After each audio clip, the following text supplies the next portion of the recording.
இந்த மாதிரி நார்த்தம் பழம் எடுத்துக்கோங்க. எடுத்துட்டு இந்த மாதிரி கட் பண்ணி வச்சுக்கோங்க. நான் கட் பண்ணி வச்சுருக்கேன்.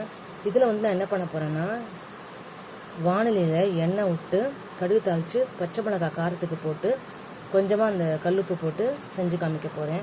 இது கூட ரொம்ப நல்லாயிருக்கும். தொட்டுட்டு சாம்பார் சாதம், ரச சாதம், இந்த மாதிரி தயிர் சாதம் இந்த மாதிரி தொட்டு சாப்பிடலாம். நல்லா டேஸ்ட்டாக தான் இருக்கும். கொஞ்சமாக போட்டு கட்ட போகிறேன். இப்போ பச்சை மிளகாய் ஸ்லிட் பண்ணிக்கோங்க. நடுவில் அந்த ஸ்லிட் பண்ணிவிட்டு போட்டாலும் ஓகே, இல்லை நான் குட்டி குட்டியாக நான் கட் பண்ணி போட போகிறேன். வானிலை வச்சுட்டு இதில் எண்ணெய் விட்டுக்கோங்க. அப்புறம் கடுகு, அதுக்கப்புறம் இந்த பச்சை மிளகாய், கடுகு போட்டாச்சு. கடுகு வெடிக்கட்டும். கடுகு வெடிக்க ஆரம்பிச்சிச்சு. இந்த மாதிரி பச்சை மிளகாயை கட் பண்ணி வச்சுருக்கேன். கட் பண்ணி வச்ச பச்சை மிளகாய் இதில் போட்டுக்கலாம். மஞ்சள் பொடி போட்டாச்சு. உங்கள்கிட்ட கல் பொண்ணு தான் போடுங்க, இல்லைன்னா சாதாரணமாக அந்த சால்ட்டு இந்த கூட இப்போ சாதாரணமாக ஆர்டினரி சால்ட் தான் நான் போட போகிறேன். அது போடலைன்னா கல்லுப்பு வந்து கரையாது இதில்.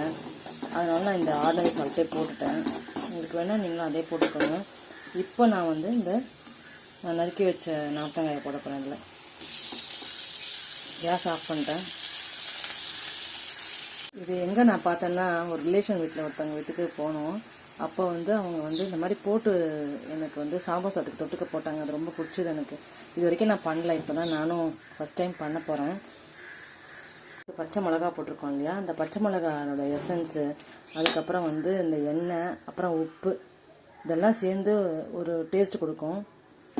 பாருங்கள், தெரியுதா? கடுகு தாளிச்சு கொட்டினது, உப்பு எல்லாம் மிக்ஸ் ஆகிடுச்சு. இப்போது இது கொஞ்ச நேரம் எப்படி இருக்கட்டும்.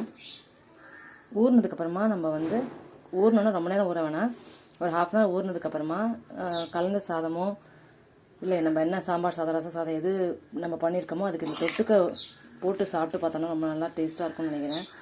பண்ணி பாருங்கள். பிடிச்சிருந்தா ஒரு லைக் போட்டு சப்ஸ்கிரைப் பண்ணுங்கள் ப்ளீஸ். Bye friends.